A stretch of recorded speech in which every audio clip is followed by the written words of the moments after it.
pregame show, we heard from Bob Bowlesby. Now, the timeline of what happens next, and also we do look back and ahead, college football's past weekend and also the upcoming weekend. Jimbo Fisher, Haynes King, crack in his lower leg. Sounds like it could be a stress fracture, didn't get to, but he's going to miss some time. And that obviously is a huge deal. The young man that came in, Zach Calzada. I thought, he had the fumble at the goal line, didn't protect it, but I thought he did everything he could humanly do based on his talent level and maybe the extra snaps, but they found a way to get a win. I thought they got away from the running game a little bit much, but I can understand with what they have in their weapons with the running game. But so that's Haynes King news from Jimbo Fisher. So now there's a thought about this Brigham Young and the three teams. When do they come in? How is this affected? How can the Big 12, in your opinion, when everyone looks at, there's the possibility of Texas and Oklahoma leaving at the end of this year. How much cleaner would it be for everybody involved if they left after the 22-23 season? Well, it'd be a lot cleaner because it would all fit into a timeline. So, yeah, a lot cleaner. Yeah, because you wouldn't have to schedule games between OU and Texas and those four to fill out 2 years of seasons, and then you wouldn't have potentially a year of 8 teams. If you have 8 teams, there'd be a lot of things. You wouldn't have a year of 8 teams. You wouldn't have to have scheduling issues. You wouldn't the teams would just slide in and they would be ready to play in the Big 12. It wouldn't be like this herky jerky. We've got 10 now. We've got 8 now. We've got 12. Like what it could end up being. So I just think for smooth exit and entrances all to coincide at the same time, it would make sense for it to all happen when the contracts run out. Well, you would lose games. You would not be able to play in a conference championship game. You'd lose that money, and also that means you would also not have enough data points to be a part of the college football playoff scenario, and that's money as well. So Brigham Young, initially there was a thought that they could join as early as next year, and then the others come along the following year. But, again, the scheduling issue was something the Big 12 had to also think about. Brigham Young pushed back to 2023, along with the others, if they can get out of their exit and do that correctly. That then allows the Big 12 to have the full schedule. And if Texas and Oklahoma were to move on as well, they get to do what they want. The Big 12 gets to play the number of games they need based on a conference championship, part of a conference championship into a college football championship, whatever. But... And imagine if the Big 12 has this high, then Texas and Oklahoma leave for whatever reason, which for whatever reason is for the SEC, then the Big 12's kind of holding the bag again, and they're back into a bad light, correct? Yeah. So the timing of this, I think what you look at right now, there is a chance when you look at everything involved. ESPN, as much as Bob Bowlesby threw a dart their way, and it apparently worked, that ESPN...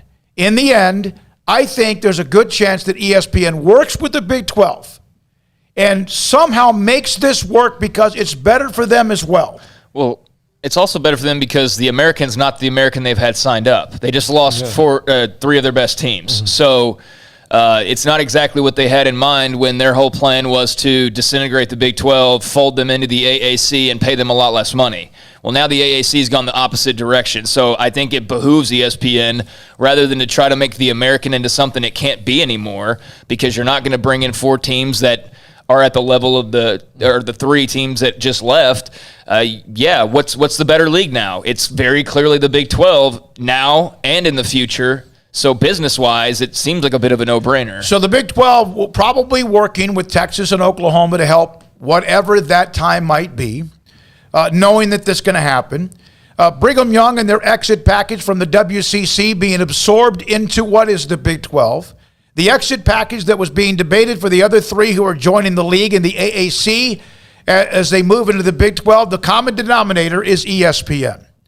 Now, what if they move forward with not a signed agreement, which is dangerous, but the possibility of everybody realizing what's in the best interest, although that's dangerous as well. The ACC lets Cincinnati, Houston, and UCF leave and a $10 exit fee. $10 million. $10 million. That would be easy. You can leave. $10. Listen, and everyone in here can start immediate membership in the Big 12 in July of 2023, the same year that Brigham Young would enter. Each of those 4 coming in pay $2.5 million in escrow to the conference. The Big 12 then offers to pay the exit fees for them and negotiations for their exit with, of course, getting 50% of the revenue for the Big 12 deal in 23-24 and 50% reduction the following year. We've mentioned that before. So it seems like, and that allows the conference to keep the conference championship game and the money and the NCAA tournament and the units and, of course, the college football playoff as well.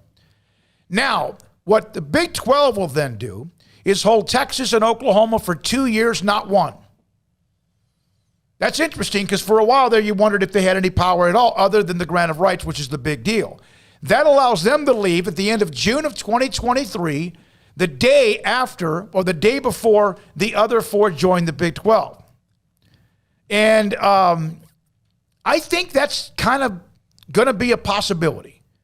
And the exit fee from Texas and Oklahoma, which we've estimated in that $80 million or whatever, will be based off of not this year. Will be based off of when they decided they were going to leave, or they announced that they were going to leave, and off of what the money is this year, not the highest number of 24-25. Still going to pay quite a bit of money. But these are some things that are right now behind the scenes being worked on. And the media deal that ESPN has right now, if you take Oklahoma's exit fees, there is still going to be some money involved. For example, the $429 million payout for the conference from ESPN is a gross figure. The exit fee is based on the gross number, not the net number. So each member has a gross of $42.9 million. Oklahoma, Texas, everybody else. It is twice this that each Oklahoma and Texas would then pay to leave the conference June of 2023. And that is $85 million. What do you do with that $85 million? Well, you use it, pay off exit fees, you use it to spread the money around, and you figure out a way also with ESPN, hey, you get what you want, we get what we want, and the AAC, the three teams coming in, get what they want, although at a reduced price for the first 2 years. Yeah, and I think also, I think the most basic thing of leaving in 2 years is gives everybody 2 years in all conferences to figure out your schedules. Because you're going to have to pay, one of the things you're going to have to use that money for is to pay off some contracts of some guarantee games. Possibility, yes. So now, if in fact Texas and Oklahoma leave with 2 years left in the grant of rights, then ESPN's going to want to reduce that number, right? 35% has been the number we've thought about. If you think about that, that then lowers from what is supposed to be $439 in 2023. $439 million. It would be possibly just $285 million. The debate is whether or not ESPN will honor that. Why would they?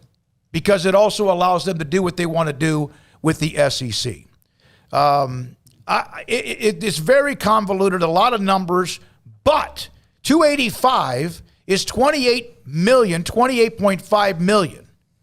Minus the money off the top goes to the Big 12. That means 8 equal shares of 25.65 million and 4 equal half shares of 12.85 million for the new members the first year, 2023.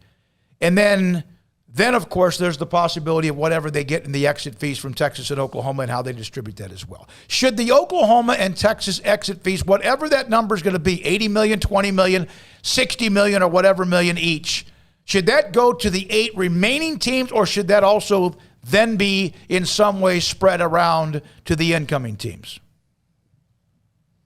Remember, you're trying to talk about unity here. Yeah, I know. I mean, I don't know that it should be totally equal. I agree. And I'm just thinking off the top of my head right now. I'm not really fleshing out this thought.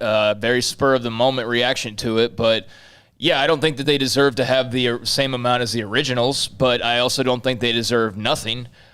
So I think you could probably come to a fair lowered price, a little bit off the plate to give them a little something, but aren't you also helping them out with their exit fees anyways? So you already are giving them money. You're giving them money up front to pay their exit fees, so they don't have to worry about that, and it's not a hiccup in them joining. So, I mean, I would just say, like, hey, this money's going towards your exit fee, quite frankly. But either way, yeah, I wouldn't completely shut them out from that, but they don't deserve the same slice of the pie as of now as Oklahoma as Oklahoma State or Baylor or Texas Tech or TCU or those who have been around the last few years. I agree. I think that they can get a piece of it or help use that money to help those incoming teams. But as far as if there's going to be money that goes in the bank, you would think it would go to the teams who have been a part of the original grant of rights, who also survived yet another death blow at